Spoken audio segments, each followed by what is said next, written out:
आज आपण बनवणार आहोत शिमला मिरची बटाटा। त्यासाठी कढईमध्ये तेल तापवले आहे व त्याच्यामध्ये मोहरी ॲड केली आहे।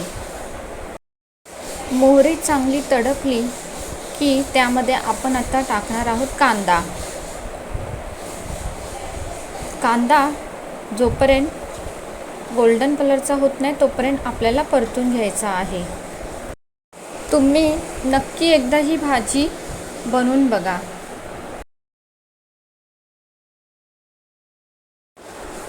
त्यानंतर आपण ॲड करणार आहोत त्याच्यामध्ये टोमॅटो।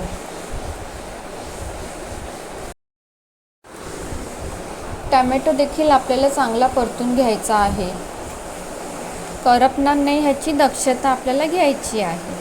जास्त करून शिमला मिरची कोणाला आवडत नाही, पण अशा पद्धतीने बनवल्यावर आमच्या घरामध्ये एकदम आनंदाने खातात। आता ह्याच्यामध्ये मी ॲड करणार आहे लाल तिखट। लाल तिखट आपल्याला आपल्या चवीप्रमाणे घ्यायचं आहे, किती आपण तिखट खातो त्यानुसार घ्यायचं आहे। आता ह्याच्यामध्ये मी ॲड करणार आहे शिमला मिरची। मी मोस्टली याच्यामध्ये हळद टाकत नाही, कारण की आमच्या लाल तिखटमध्ये हळद असते, त्यामुळे शिमला मिरची आणि बटाटा हे मिक्स करून घेणार आहे। त्यापूर्वी आपण त्याच्यामध्ये आता मीठ ॲड केले। 2-3 मिनटं चांगली परतून घ्या। संपूर्ण भाजीला व्यवस्थित मसाला लागला पाहिजे।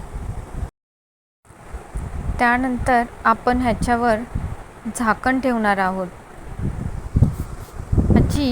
ही भाजी आपल्याला वाफेवर शिजवायची आहे।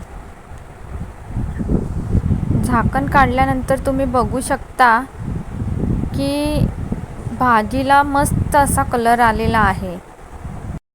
चला तर मग आपण आता चेक करू बटाटा शिजला की नाही। बटाटा थोडासा मला कच्चा वाटतोय।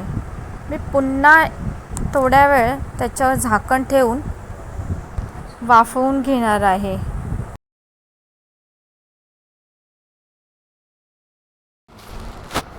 आता भाजी पूर्णपणे शिजलेली आहे।